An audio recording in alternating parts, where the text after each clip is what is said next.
Au passage, j'ouvre une parenthèse, c'est ça qui explique le fait que nos banques sont très très friandes de passer à la monnaie électronique. Je ne sais pas si vous avez repéré cette affaire.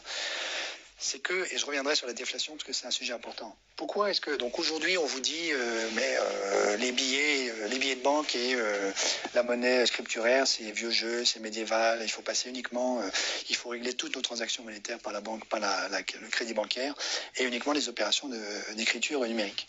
La raison de ceci, c'est la situation très paradoxale dans laquelle nous sommes aujourd'hui, qui est que nos banques donc, se font payer par la BCE pour emprunter à la BCE. Donc, premièrement, évidemment, elles ne reportent pas ça du tout sur leurs clients, c'est-à-dire qu'elles ne payent pas leurs clients pour que les clients leur empruntent. Donc, évidemment, elles se font des marges colossales, puisqu'elles sont payées pour emprunter avec de l'argent qui vont leur permettre de créer de la monnaie pour prêter à leurs clients à taux positif cette fois-ci. Trivialement, on dit elles se font les couilles en or. On pourrait dire ça.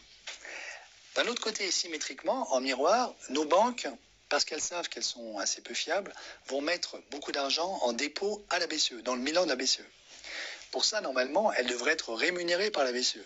Mais comme la BCE précisément les paye pour leur emprunter, la BCE, très logiquement, parce que l'équilibre de son bilan en dépend, demande aux banques de payer pour avoir le droit de mettre en dépôt de l'argent à la BCE.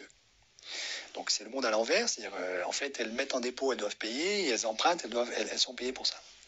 Mais du coup ça déplaît aux banques, elles sont très contentes d'être payées pour pouvoir emprunter, en revanche elles ne sont pas du tout contentes de devoir payer pour mettre de l'argent en dépôt à la BCE. Du coup l'idée géniale qui leur est venue c'est de dire on va faire payer par nos clients le coût que ça nous coûte à nous de mettre de l'argent en dépôt à la BCE. Et comment on va faire? On va faire payer nos clients sur les comptes des dépôts de nos clients chez nous.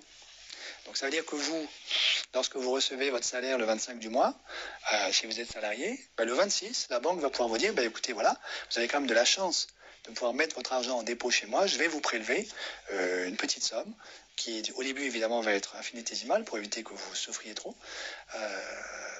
simplement parce que vous avez la grâce de pouvoir mettre votre argent en dépôt chez moi. Alors évidemment, si vous faites que des sommes infinitésimales, c'est pas très intéressant. Mais si vous commencez à augmenter le taux de prélèvement, un certain nombre d'entre nous vont réagir comment? En votant par leurs pieds et en retirant l'argent de leur compte bancaire et en mettant cet argent sous leur matelas. Sauf que si vous n'avez plus de monnaie scripturaire, si vous ne pouvez plus retirer les billets du guichet de banque, vous ne pouvez plus faire ça. Vous êtes pieds et poings liés devant la banque parce que vous ne pouvez pas cacher dans votre matelas des lignes de code informatique. C'est juste impossible. Et donc la monnaie électronique est un moyen ensuite de pouvoir prélever de l'argent sur les comptes en banque des déposants français sans qu'ils aient les moyens de retirer leur argent de leur compte bancaire. Alors évidemment, vous allez me dire oui, mais si une banque fait ça, moi je vais retirer mon argent électroniquement et je vais aller le mettre sur le compte, je vais aller ouvrir un compte dans une autre banque. Sauf qu'évidemment, elles vont toutes le faire en même temps parce qu'elles vont se coordonner. Même la Poste. Comment? Même la Poste. Oui, alors évidemment, il reste la Poste, mais la Poste va se coordonner avec les autres grandes banques qui vont lui mettre la pression pour qu'elle en fasse autant, de sorte qu'on n'aura pas d'échappatoire. Vous voyez? Donc c'est ça qui est visé. Et donc derrière la rhétorique de l'hypermodernité, des grands vents, de l'avenir, etc., et de la monnaie scripturaire qui est une monnaie médiévale, en réalité ce qui est derrière, c'est la capacité que les banques veulent se donner elles-mêmes de tondre la laine sur le dos des Français sans qu'ils aient les moyens de se protéger contre les banques. C'est ça qui est derrière.